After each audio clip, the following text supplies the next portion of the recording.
Hey, good morning and welcome to Breakthrough Walls. I'm Ken Walls and I'm your host. And I'm here to tell you that by the end of this live stream today, this interview, you will have shared this out many times because you're going to fall in love with my guest. She is amazing. Her name is Joy Donnell. And I met her through Mark Victor Hansen and Xavier Eichencoder. And I am so excited to have her on today. Wait until you experience the energy of joy. Oh, I like that. That could be a book title for her. Anyway, listen, share this out. Go ahead and share it out to everybody you know. Let's get a bunch of people on here and get ready to have your life changed today with Joy Donnell. We'll be right back.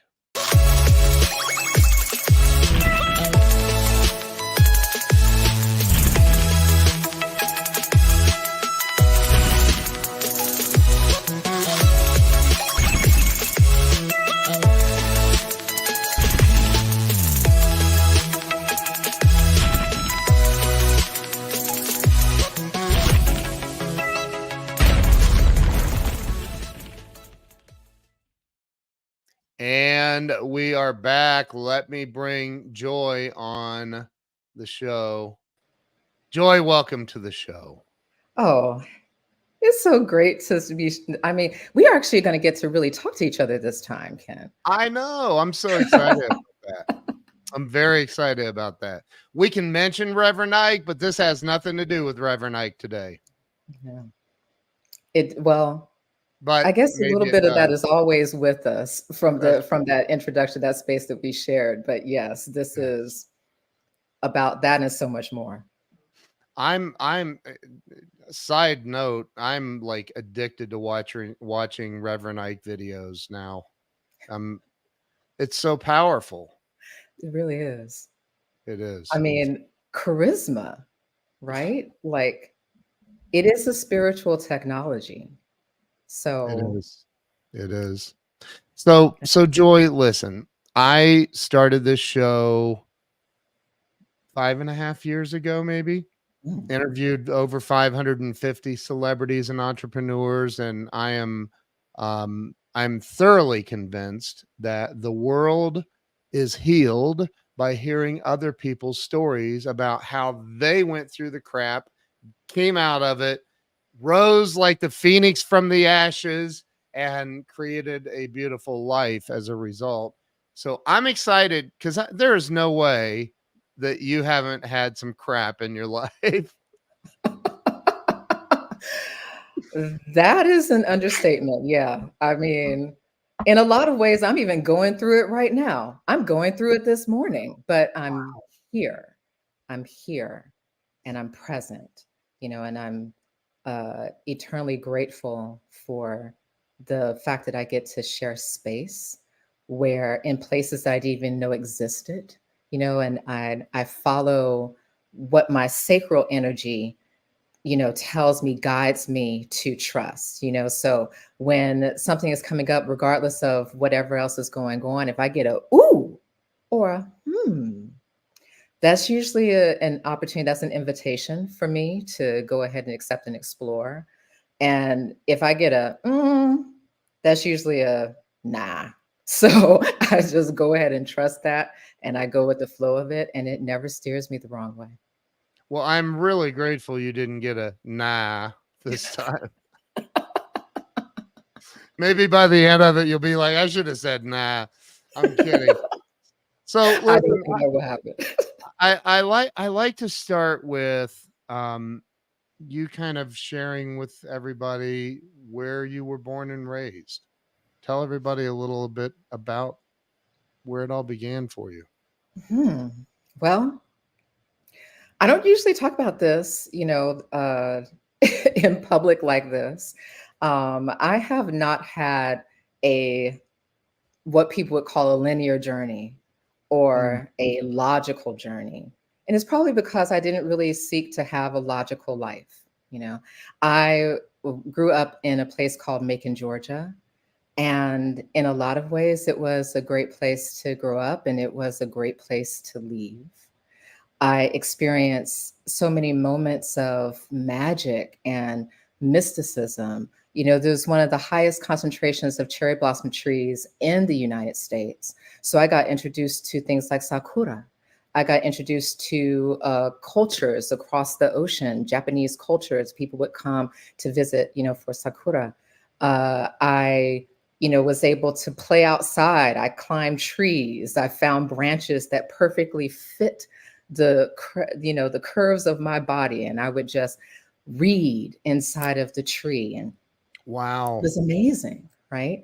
And there were so many moments in my life that a lot of people would look at as, oh, extraordinary, not accessible, but it was thoroughly accessible to me. um, Both of my parents were Jim Crow survivors. It's one of the things that we had talked about, before. And they were really determined to provide a life for my brother and I that was um, a lot more accessible than what they had experienced, of course, with all of the limitations that came with the separatism that was imposed upon them. And we traveled extensively. My dad was aeronautical engineer, but he and my mom also got a business together, selling Wow. Amway, of all things. So my cousins was very successful Wow. with that too, and brought them in.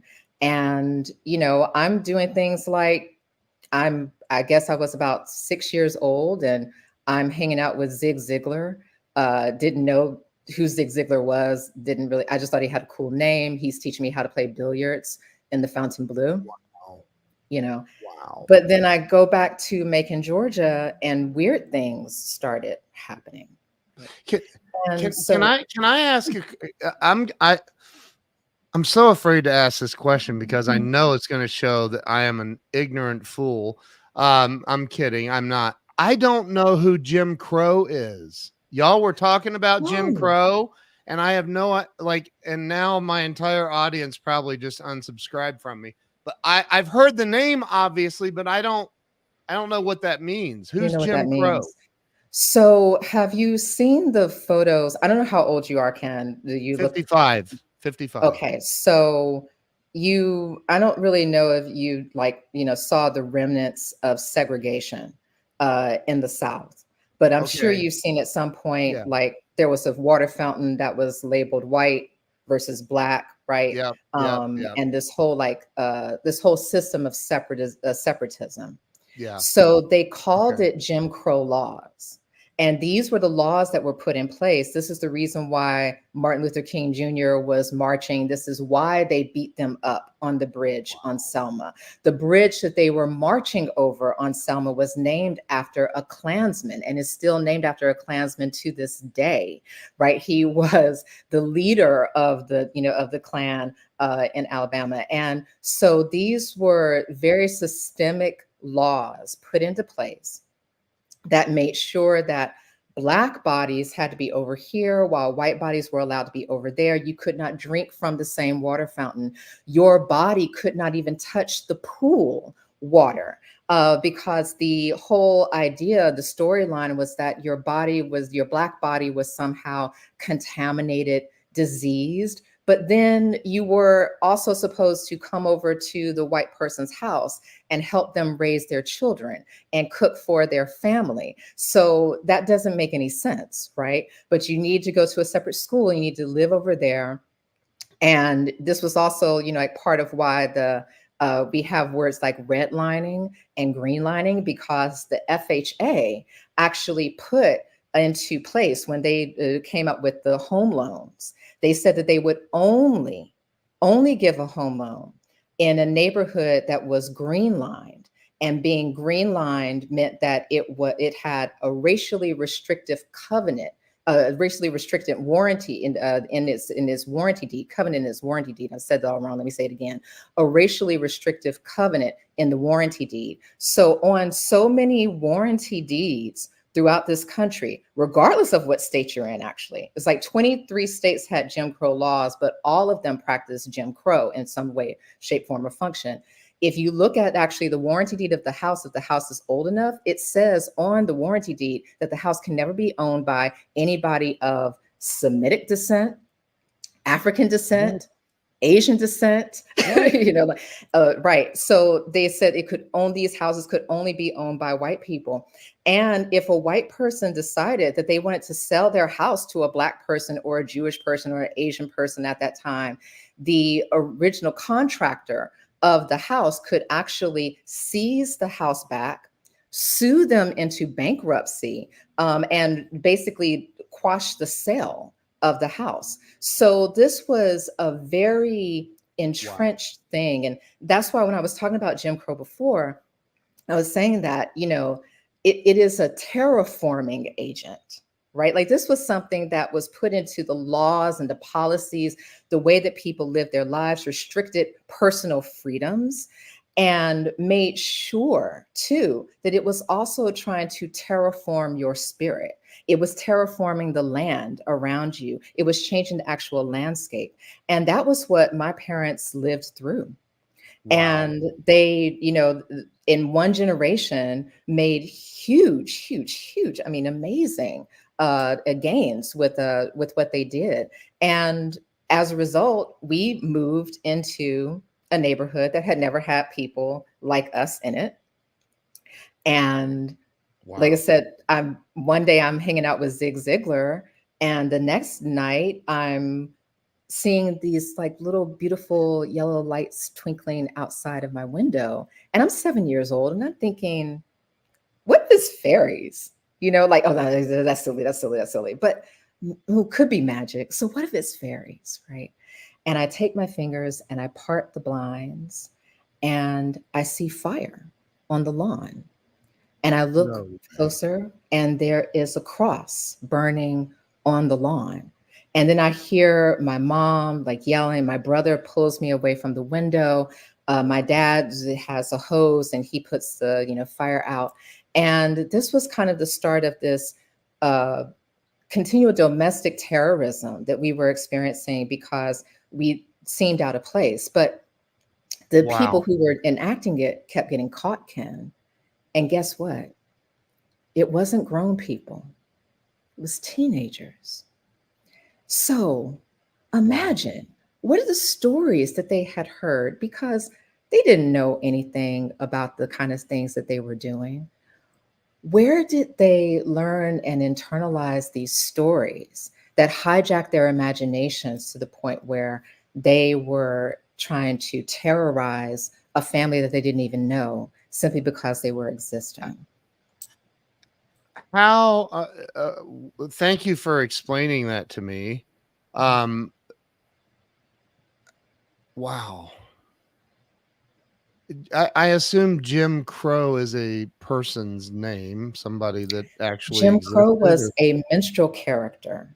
So during the what? vaudeville days, Jim Crow was a minstrel character, played by a white actor in blackface that acted in some of the most horrendous stereotypical ways possible about Black bodies.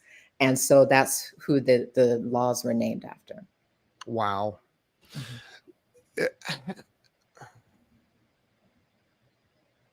How do you,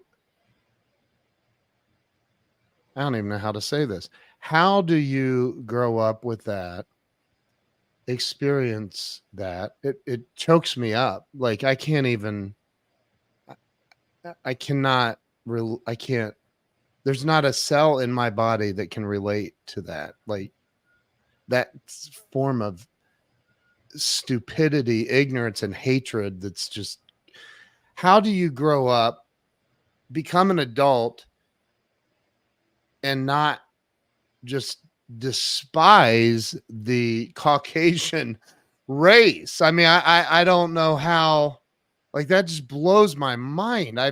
I cannot imagine that. I can't, most people cannot imagine that. How do you not grow up? How do you get over that?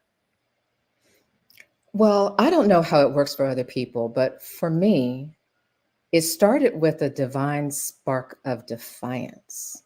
Mm, I looked at what I was experiencing, and I had formed my personality before I really knew what racism was or said any of the isms. So I got a chance to go ahead and really connect with what I felt was valuable in life. I have a love for life, an amor fati. I have a true love for nature, for the planet that houses us. And when I heard what was being told to me, I just couldn't accept it. It didn't make any sense. That ego, which we constantly are so down on our egos, but that ego said to me, no. That ego said to me, no, you deserve to be here. You deserve to exist. You don't have to, accept this restriction. You don't have to accept this lie. And I started looking at the media. Like I work in the media now, right? I'm very much in the media space, but I started noticing the stories that were coming toward me. And I'm not going to sit here and act like I'm not traumatized, from it. That did right. not traumatize me. But I don't look at it as something that I have to overcome, right? Like I don't have to climb over it or Right. power through it type of thing. It's part of my story. And I get to decide how I want to grow in spite of from that experience. What do I want to do with it? Yeah. So that was a lot of it for me. And as I got more entrenched in what I really wanted my life to be about, I found Yeah. myself gravitating toward anti-oppression work. I found myself gravitating toward liberation. And you cannot have liberation as your focus. You cannot center liberation without joy as the nucleus. If joy is not the nucleus, then what are you doing it for? And joy is part of love. So, as much as it's to be like, oh man, it's just all about love, I don't mean it in this kind of platitude way. But at the end of the day, if we are not talking about love, what are we talking about? Right. Nikki Giovanni says the last poem will be a love poem. And I believe that because after all the wars are done, the sun is still shining, the bird is still singing, you still have people, places, things that you love, right? Yeah. So part of what I was saying about growing up in Macon, and I have a lot of feelings about it, is that I had a love for the environment that I lost because some other things showed up. I had to grieve that. Grief is love with nowhere to go, right? Yeah. But it didn't mean that the love died. And that energy is still abundant and flowing within me. And so I get to do other things with it, I get to redirect it. And this is part of why I am so centered on stories, why I focus on them so much. As a storyteller, I also had to look at the stories that I've told myself, the stories I told myself about myself, the ways that I got fragmented from the traumas that I experienced, right? What I actually seek to heal within me, how I want to share that so that it's not just me sharing a trauma response in the worst ways possible, but me sharing a trauma response in some of the best ways possible. And I start to look at life and think probably everything that we do is a trauma response. But the question is, are we having post traumatic atrophy or are we having post traumatic growth? Are Mm, we the seed bursting open? That's very violent when you actually look at it. It looks horrible. It looks like the seed is being destroyed, but it's yeah. actually transforming. And so, if you noticed, even when I was talking about expecting fairies outside of my window, Yeah. I was expecting something transformational, and I got it, just not in the way I was expecting. Okay. So you have and I possess this as well, a unique ability to um, reframe negativity. I'll just, Mm. there are much harsher words I could use than negativity, but you have this, it seems like you have this ability to reframe it. and make it something that is positive. I mean, what's not positive about fairies? Well, Right? you have to be careful when you make deals with them. But Right. Right. they're Right. tricky in that But regard. you've been I can tell that you have this ability to reframe the negative situations. What do you think, because not everybody has that. As you already know, and I already know, there are people that go through similar situations in life that don't handle it the same way that you've handled it, or that I've handled negativity. Um, w- what do you think separates you? I don't believe in a God that shows favoritism. Like I've heard people say Jewish people are the chosen people, and I'm like, yeah, I have a lot of Jewish friends. I don't know about that, but I don't believe that God is a favoritism God. But what do you think what separates you from the people who are reacting to situations that are similar in an adverse fashion? Some of what has given me the, spaciousness has actually been spaciousness. I have had access to education, to leisure. I was able to grab whatever book I wanted to grab. I read the dictionary. Like my parents bought encyclopedia sets for me to have at home. I would go to the Same here. library. I would read. Okay, so like I was that kid. I would read Yeah. the thing, and then I would read the book. I would be in the library and read the reference book, and then there would be something sub-referenced, and I would request the book that was sub-referenced, and have to Wow. wait like a month sometimes for it to arrive from Duke or Cornell or something like that. And then I would read that in the reference section of the library because I couldn't check it out because it was such a, like a valuable book. And Wow. I see that to this day, a lot of the things that are not shared with most people, what they're not getting in terms of their education, it's in a book that costs $2,000 if you can find it on Amazon, right? Or A Books or something like that. It's a very expensive book.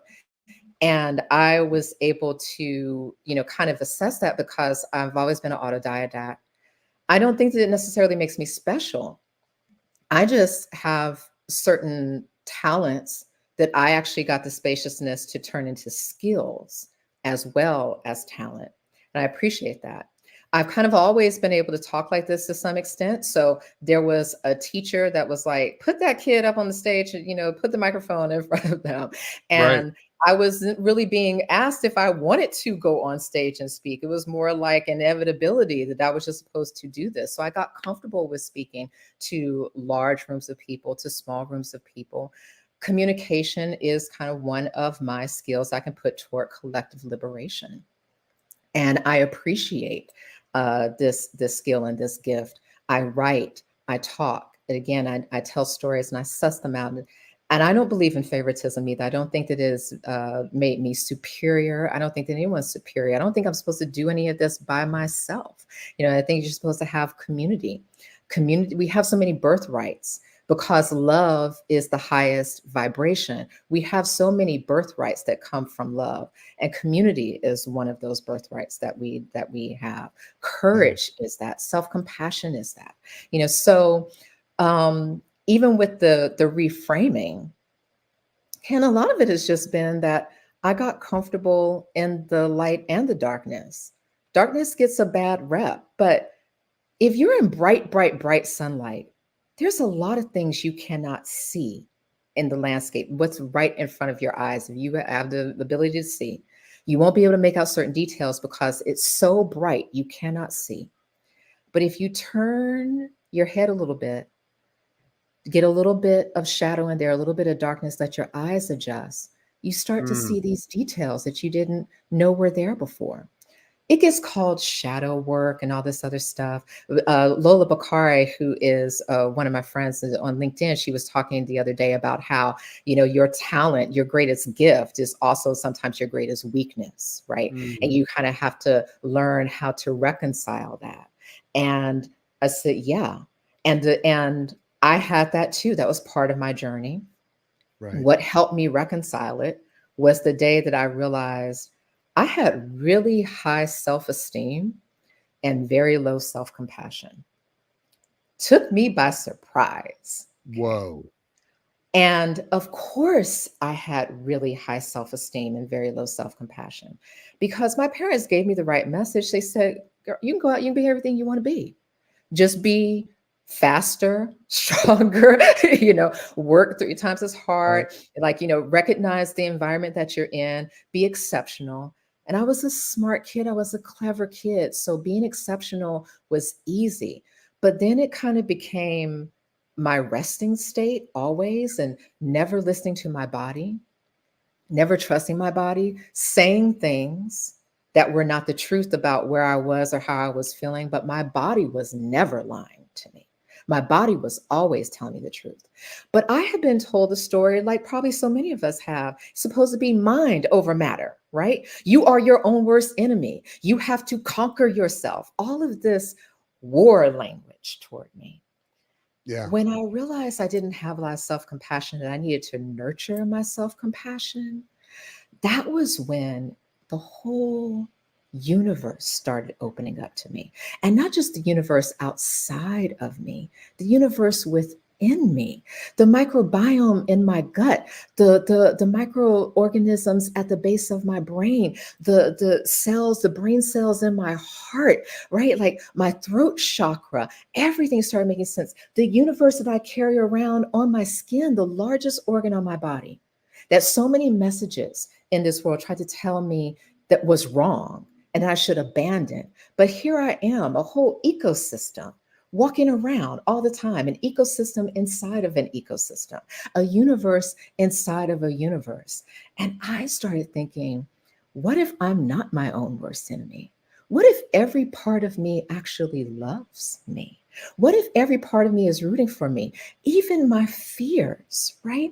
Even my ego, when my ego is tripping, it's because it remembers when we did that thing back when we were 8 years old and we got dragged. And we don't want to get dragged like that again, girl. So don't do it. But I would be Right. like, hey, sit down. I got us. Okay, it's cool. I'm going to take that into account. Yes, I remember the lesson. Hopefully, we're not going to get dragged again. If we do, I'm a little older now. I'm wiser now. We'll be able to figure it out. We'll be okay. Right. And so, all of that within me, the fears, the glory, the triumph, the ego, all of that, the selfishness, everything is all just part of my collective thought process toward becoming myself. And self compassion was really that spiritual technology for me that opened myself up in that way and be able to better use my creativity, be able to tell stories better, be able to better dissect the stories that I tell myself about myself so that the stories that I'm speaking out to other people, that I'm writing, that I'm, sharing, are more rooted in the love that I actually want to perpetuate. Wow. Okay, I want to unpack a couple of things. Did you grow up your entire childhood in Macon? Yes, Okay, so you we went to traveled a high lot, but school. yes, Macon was home base. Yeah. Okay, you graduated from high school in Macon, Yes. and then you went to college. hmm Where'd I you go to graduated, college? and actually, I volunteered every year with the Special Olympics to the point where the regional director wrote my college recommendation. Oh you know, my I went gosh! to William Wow! and Mary in Virginia, so the second oldest college Wow! in the country, Wow! where Thomas Jefferson went to school. And we always say that, like, he had to start UVA because his kids couldn't get into William and Mary. So I Wow! went to William and Mary. I studied English literature. I studied Japanese cultural studies because I had been introduced to Japanese culture again through the cherry blossom trees that were Do you abundant speak Japanese? uh, Tokidoki. Not as 私 fluently は as I 日 used 本 to. 語が少し It's a 話せま what す。watashi wa desu ne. 少し、少し。They'll say, Ohayo gozaimashita. Yeah, Yeah. right, right. Wow. So Yeah. so so you went so you got your bachelor's degree in English literature. English literature. Yeah. Okay. And I thought I was going to pursue law. I was thinking about doing international law. And then it got suggested to me during an internship that I actually look at public relations. And I thought that that was the worst idea I'd ever heard in my life. I was like, why Right. would you say that to me? Did I offend you? Like, Right. what makes you think? My parents paid a lot of money for my education. They're expecting me to come back with like a career that they can understand. Nobody knows what PR is. And Right. then I went to the library, like I, would normally do, often do. And I started looking at PR and I said, oh, this is actually the first storyteller. And I got really interested in the media Wow. system because I loved movies, I loved TV, Yeah. I loved messaging.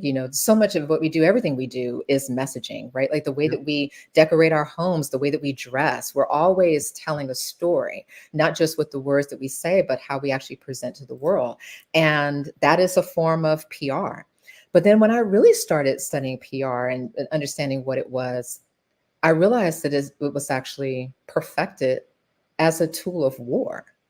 And this might be an unpopular opinion to a lot of people, but that is how it really got its feet throughout the world, right? If a conquering nation needed to be able to tell a certain story about itself, tell a certain story about the people that got conquered. Sometimes we say this is history, but a lot of times it started off as public relations. Even sometimes to win a battle, if you were outnumbered, you did something called shock and awe, and it distorts the playing field, makes people think that they're outnumbered, outmaneuvered, heavily surrounded. You see this Mm. sometimes in westerns, right? Yeah. And they get them to think, oh goodness, I'm gonna get shot over here or shot over there if I go in and move. And they actually don't have anybody posted up there or posted over there. It's just a like poop house, surprise, shock and awe. That is a war strategy, but it's also a PR strategy. You can apply that within the system of media. So I studied all of that. I studied the way that a message went from not really being known to a lot of people knowing it, right? Like, how does it become ubiquitous? How can something that isn't even true be so well told that people believe it? People think that the water flushes down the toilet in the opposite direction in Australia. It doesn't. But it's been told so many times that it's become truth. It's got truthiness to it. It's become a Are you truism. sure? Are you sure it doesn't? I'm sure it doesn't. Dang it. You're a myth buster today. Okay. It's like, but the story has been told so much that people believe and will stand up and say it with complete conviction Right. because they only know the story. They haven't actually been to Australia. They just know what they've been told. And that is so much of what boils down to us. Most of the things we know are the stories that have been told to us. And we either know it from actual lived experience or we know the story of it. That's kind of the way that it is. And that, all those years in media, working that, doing a PR, I worked in entertainment and luxury. So two very different things, right? Entertainment was a mass audience. Luxury at the time when I was doing it wanted a very niche audience. And that juxtaposition taught me everything I needed to know about the media system, like and Mm. how it works and what it does. And then I basically launched my own media platform. So I decided to be entrepreneurial. Wow. Did not have enough money to launch a media platform, so got dragged, right? But had a lot of amazing wins, like really perfected being able to do things like branded content campaigns. So that's when like a piece of a storyline is put out that's sponsored by a branded entity, corporation, or something like that. And you basically produce the content for them, push it out, and it's marketing, but it doesn't look like marketing, right? It's very Right. entertaining. It's so entertaining that people share it and put it out because it's just got that entertainment factor to it, right?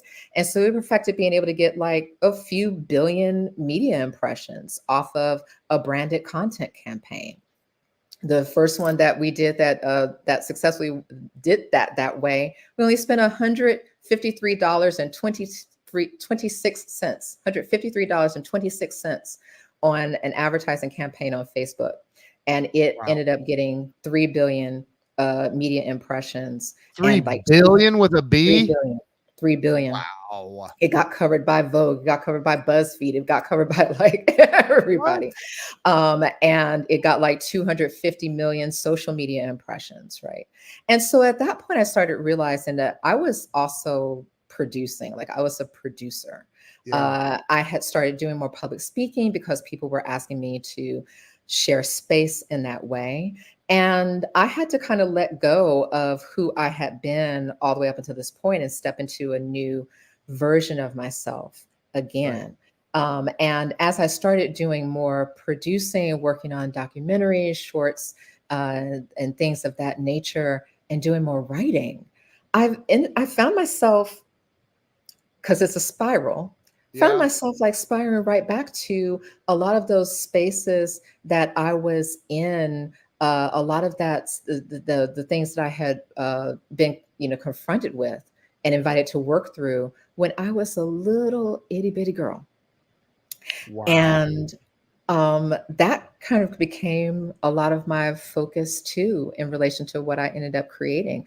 I thought for myself, when I was 7 years old, when I was 9 years old, when I was 10 years old, what is it that I would have needed? When I was 15, what is it that I would have needed? Even when I was 20, what is it that I would have needed?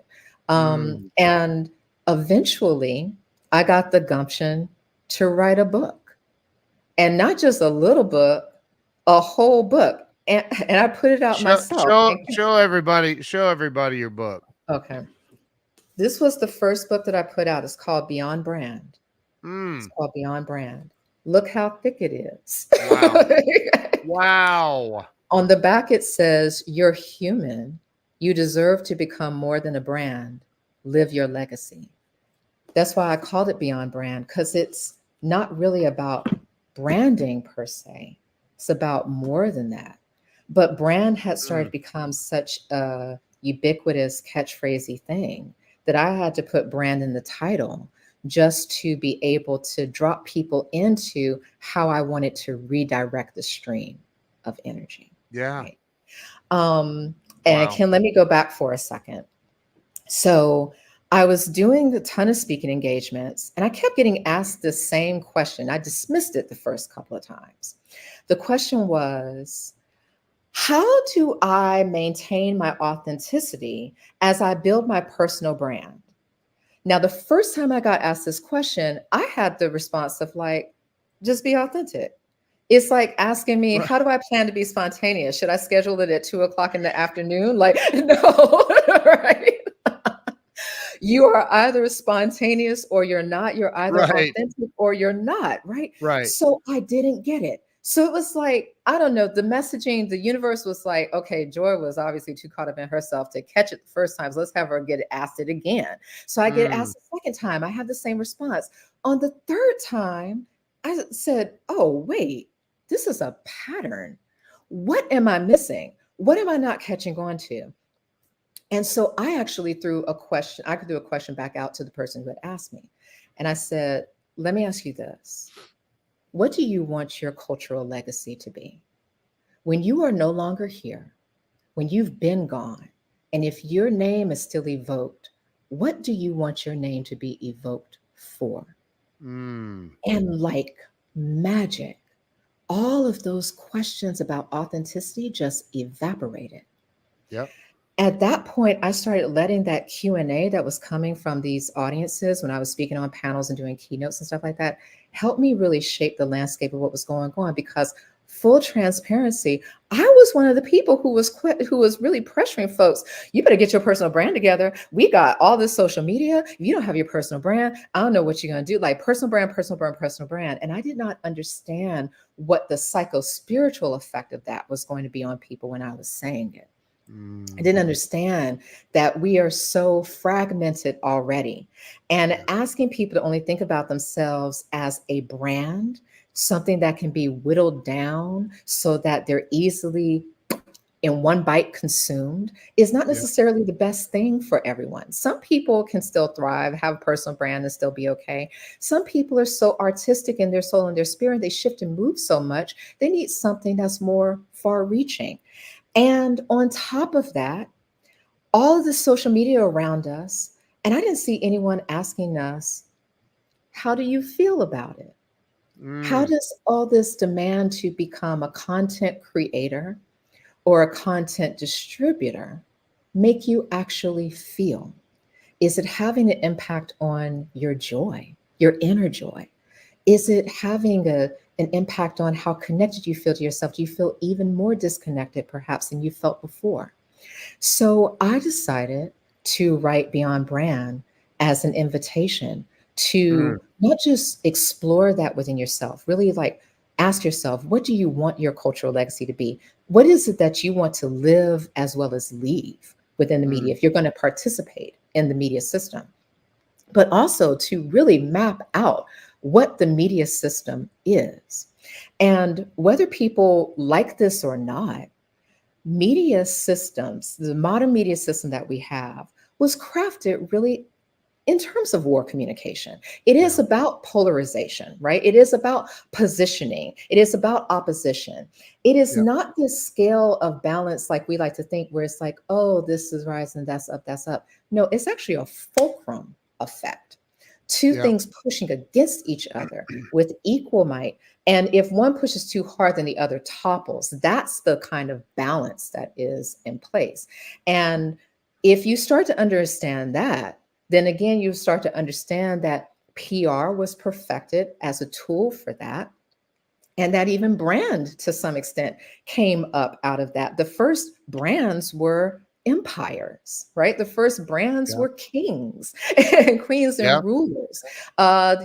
You'd had Alexander the Great, who put the gods on the money so that you could see that his kingdom, his empire was connected to the divine. But then you had Caesar, who said, forget Zeus or Hercules, I'm gonna put meat on the money, right? Right, right. And then Napoleon came along and said, you know what, I'm gonna do the same thing. I'm a Caesar, I'm a czar in my own right. Let me go ahead and put myself on the money, right? So that is brand, that is PR, and brand is really a fiscal entity. It's a public image that maintains itself as a fiscal energy. And PR goes into maintaining that brand as a fiscal energy through the stories that are told and sold.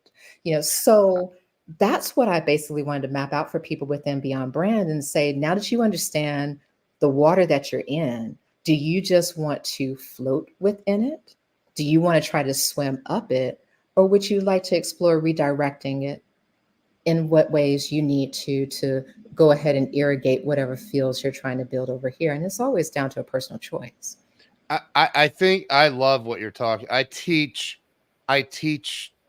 parts of this. I teach live streaming and I teach podcasting.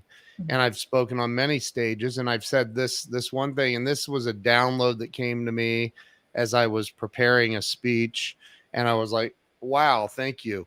I've said to people, and I just said that I had an event this past weekend, and I said it to everybody in the room. I said, if ABC, NBC, CBS, and Fox all got together and came to you and said, hey, here in your local market of Washington, D.C., or whatever it may be, um, we love your content so much that we've decided we're going to let you distribute it for free on Mhm. all of the networks 24 hours a day, anytime you want.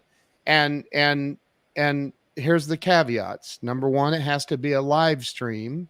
And number two, you can't pay us a dime. It's free. Would you say no to that? And I've never Mhm. had a business owner say, yeah, I wouldn't want to do that, because like you'd be an idiot. You'd win the dumbest business owner of the year award. Right. But Yeah. I follow it with this, and I say, yet Facebook, just Facebook, let's not even talk about YouTube and Mhm. Twitter and all of the others. Just Facebook is probably 1,000 times bigger than all those stations combined in your local market, and people are ignoring it. They're not doing Yeah. live streams, they're not doing podcasts, they're not doing what you and I are sitting here doing right now, because all I have to do is throw a little bit of money behind this video and Mhm. boost it and push it out there, and now we've got millions and millions and millions of viewers. So Absolutely. I think everything you're talking about is so brilliant. But I also think that the playing field has been completely leveled. Anybody can do it. Anybody. Do you Look, agree with that? Am I wrong? yes, this is part of why I got excited when I saw social media. Like, and yes, I acknowledge all of the things that have come with social media, the ways that, you know, a lot of teenagers are experiencing depression because they're getting caught up in all of the highlight reels that are being shown to them from other people's lives and things like that. But regardless of that, I still see so much wonder and so much amazement. I have taken control of my algorithm. Like, I I'm curated on my with it. feed. Okay. Like, if you don't take control of the algorithm will take control of you. Okay. So Come on. I'm telling you, I literally just said something very similar to that. I love that. and it, Wow. it it it is the truth of it. So no, I go ahead and I want a certain amount of joy and wonder, you know, like and bliss on my feed. So I find those things. I have Ethiopian girls skateboarding, you know, like I've got you know, like beautiful images of people like deep water, you know, diving and things Yeah. like that. And then I also have the news that I need that I want to stay on top of. And I curate it in a way that I keep my spirit balanced. Again, for me, and you know, this is very high priestessy of me in that regard, but to hold the light and the dark at the same time, that is to hold the world. To even within the natural world, it's not like everything is just roses. Roses have thorns. You know, it's like I'm out here in LA. The other day I was seeing the ducks, and one of the ducks was like sitting there doing all this weird stuff in the water, and I realized it was trying to drown the other duck. The other duck popped up, looked all bushwhacked because the duck was drowning the other duck, you know. So it's not like nature is just all walks through a field of lavender, you know. Right. There is everything going on, and even with the manufactured world that's floating over it, I look for the opportunities within the space. And that is really Mm. why I wrote, you know, like Beyond Brand, again, to kind of ask this question, invite you to still be at home within your body, invite you to not be so caught up in constraints around your personal brand that what you put into place stops being your playground and starts being your prison. I don't think that that's what you came here to do. I doubt that you'll be on your deathbed saying, I wish I'd had a stronger brand. You know, like I don't think that that's what Probably you're not. going to really be thinking about when all is said and done. You know, so again, for me, this was kind of that introduction into the somatic healing, right? Into like the mind, body, spirit, nature healing, to just take a second and say, what even is this? And what do you want to do with it? And then that after that, that led to kind of my second book, which was now about how to deepen that work of joy, how Show them to your book. Show them your second book too. Come on, let's so the everybody second go book get is a called copy of these books. the second book is called Oh, Show Us Your Fire. that's beautiful. And on the back, it says, one day I realized I can journey into the deepest despair in my mind and return with something beautiful. Mm. So, again, this is so many things. The Show Us Your Fire is poetry and prose and meditations centered on our birthright to self compassion. Because again, that was a lot of the journey for me. And when I started to reclaim my self compassion, deepen it, nurture it, I realized that it was my birthright all along. And I know you asked earlier kind of about like, how do you reconcile that? How do you not just hate the world? How do you not just hate, you know, races of people? The thing is that, and I will preface this a little bit, you know, I think because I think there is a black woman poetic tradition too. Like there are canons inside of canons. Right. And black poets especially imagine futures. Yeah. But black women poets have often had to look into the darkness and imagine futures. I found a very strong mystical tradition within Black American women, from Sojourner Truth to Harriet Tubman to Ruby Sales. I found this through a professor named Joy Bostick. So she's Joy also. And she had written a That's book, awesome. right? Right. And she had Yeah. written a book about African American female mysticism. And so as these words and these poems started coming to me, I remember I was like, where's this coming from? And came across Joy's book, Joy Bostick's book, and realized that, oh, wait, this is actually rooted in a tradition that, there are stories about how Harriet Tubman would go into these spells. And when she couldn't be wakened from them. And when she woke up from them, she knew the exact route of escape. And Harriet Tubman's story, she didn't Yeah. get caught. They didn't get caught. So it Right. was like she went into these mystical realms. And when you really look at the beauty of the world, you go out into, the nature, and you pull down a leaf off of the tree, and you notice that the veins in the leaf look like the veins in the back of your hand. You notice that there is something natural about you, that you have nature and you are of nature, regardless of whatever thing is trying to tell you that you aren't. That is a mystical experience. And that form of mysticism becomes resistance, resistance to the things that are trying to alter your world, alter your connection to life and the cosmos, that are trying to come in as a technology that changes the way that you interact with the space, that tries to come in as a terraforming agent and change the landscape of this space. So much of Black American literature, so much of Black American poetics and Black women poetics on top of that has been looking into that space and going beyond the threshold of all those lies to the beauty that is eternal, that has always existed, looking at the absurdity that is being handed you and finding the ineffable and giving it poetry, right? And Right. realizing that it is within you always, and it is your birthright. And that's what I talk about in Show Us Your Fire, Wow. and I got very lucky that I got so much, support when it came out with it. It actually hit number one bestseller under Black and African American poetry on Amazon, Wow. and this was again me just trying to figure out if I could even sit down and create things like this. But now I've created 2 books with permissionless leverage. Yeah. I didn't have to wait for someone to say that it was okay. I just went ahead and did the thing.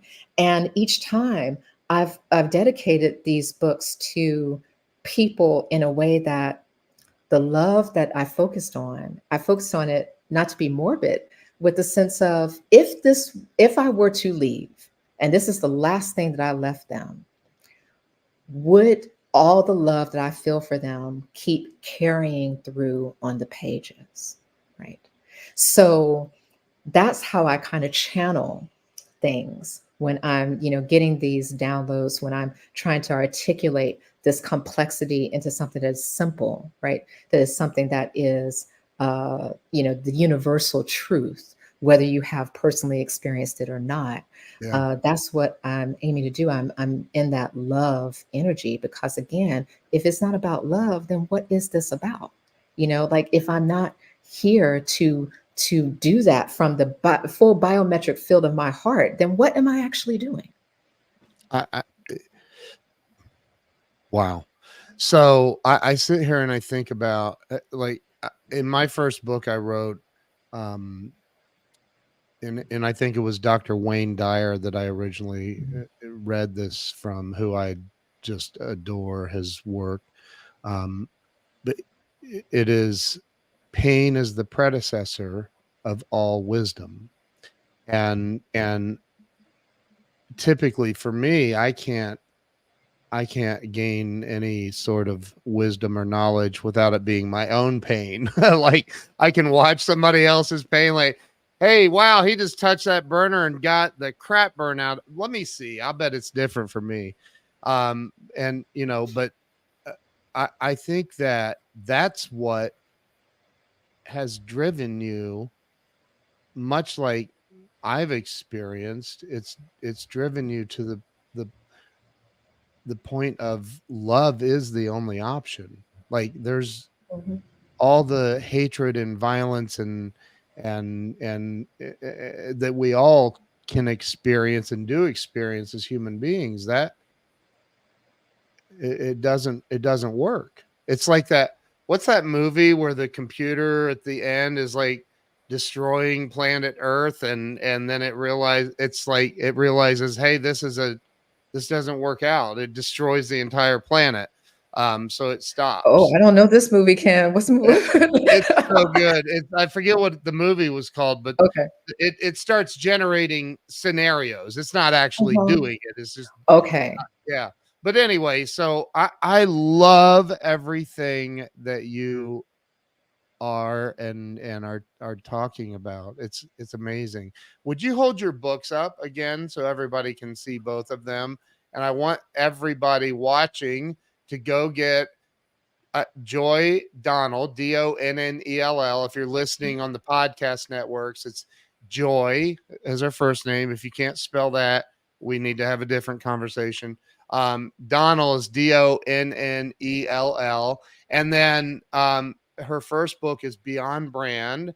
Second book is Show Us Your Fire. And I absolutely love that second book title. I love, love, love it.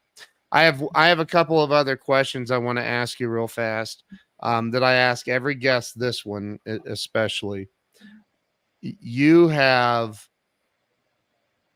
experienced a lot of life, um, and and I know it's not always been a bed of roses, so to speak. You've felt a lot of thorns along the way. In your opinion, and I believe that money is related to happiness, because I've been broken homeless and I've been wealthy, and broken homeless sucks. Like it just is no fun. So like, what do you think holds people back from experiencing real freedom and joy and happiness and financial wealth and abundance and all of the things? What do you think is stopping people from having it all? Well, to Ken, I mean, this is going to be so biased because of my work, but I do think that the systems that we operate in have something to do with it. And that is why I look at those systems.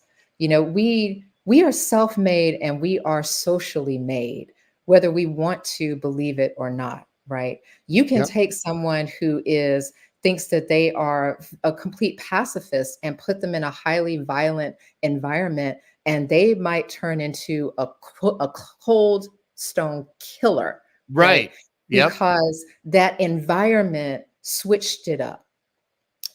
And without, the supports, you have Maslow's hierarchy of needs. So Yep. we know that like you need your root needs met. You do have basic human needs of water and shelter and clothing. And when you don't have that, when you can't get that going, it takes up so much of your energy. It sucks everything. The sun rises and sets on that. And some of the violence in the environments that people occupy are so strong that they are starting to internalize that violence. This is part of why I talk about psychospiritual. Maybe you're familiar with psychophysical. You might not be, but I'll give you an example. Like if you're hiking through on a kind of trail and there's huge elevation and you've got a backpack on and that backpack is heavy. When you come up to the steep incline, your brain will actually make the incline look steeper than it actually is. Mm, And it does yep. that so that you understand physically that you are going to have to put in more physical effort to make it up that incline. Your mind is doing you a favor because your mind is in cahoots with your body and your spirit to make sure that you survive the present moment, right? So this is Mm, how your mind is in cahoots with that. Your brain is in cahoots with that.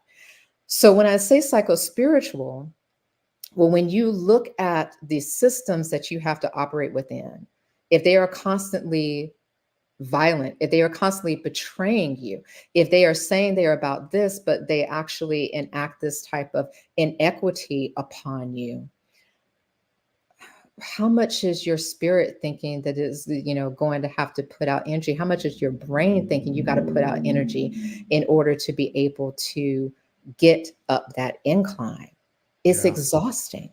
The Yeah. burnout is not a coincidence. It actually is designed. And we don't talk enough within our culture about burnout as a byproduct of betrayal, but it is. And you can have systemic betrayal, you can have institutional betrayal, you can have family betrayal, you can have self betrayal, Yeah. right?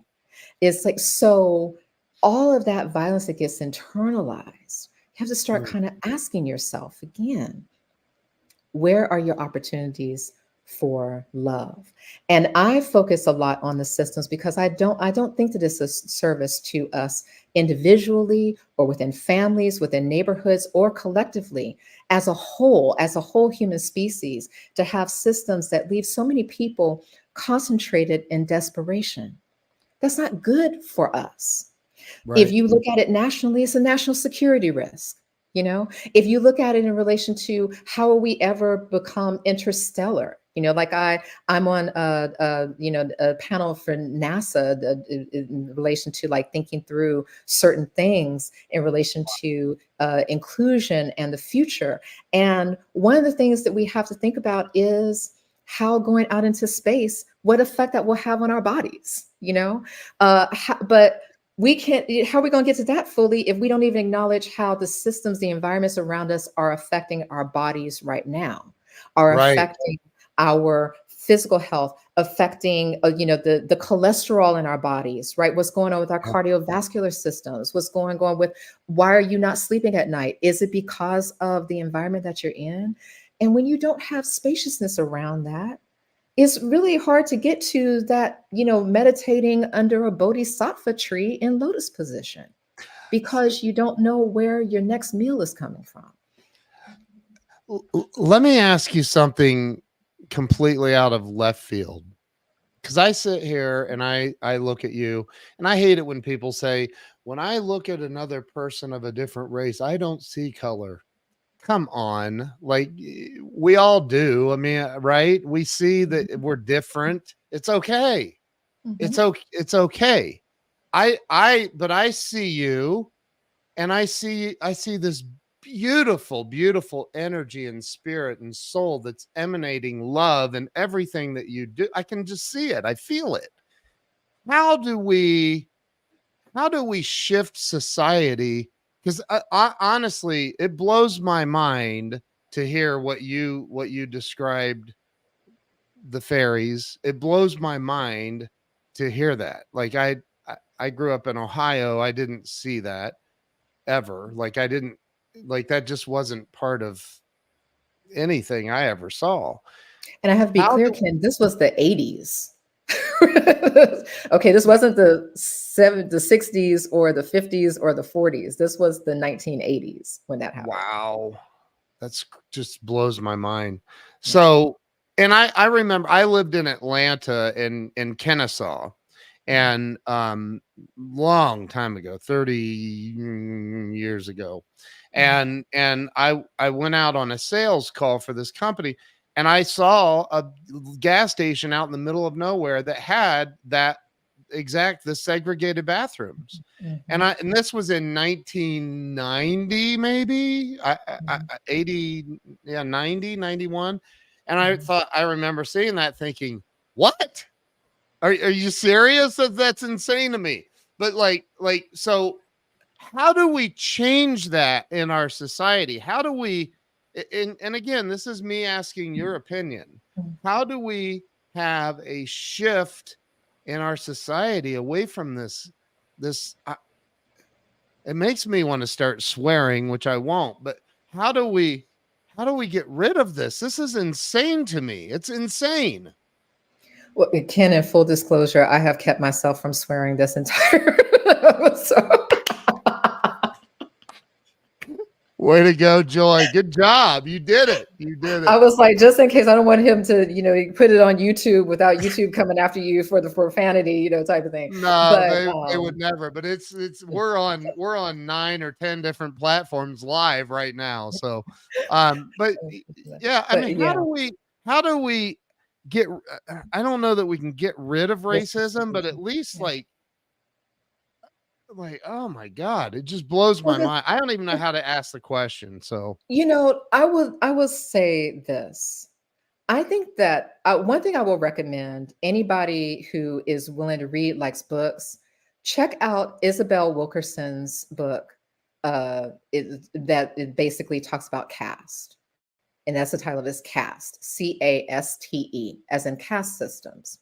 And if oh you're somewhat familiar with, world history, world views, you probably think about caste in relation to India, right?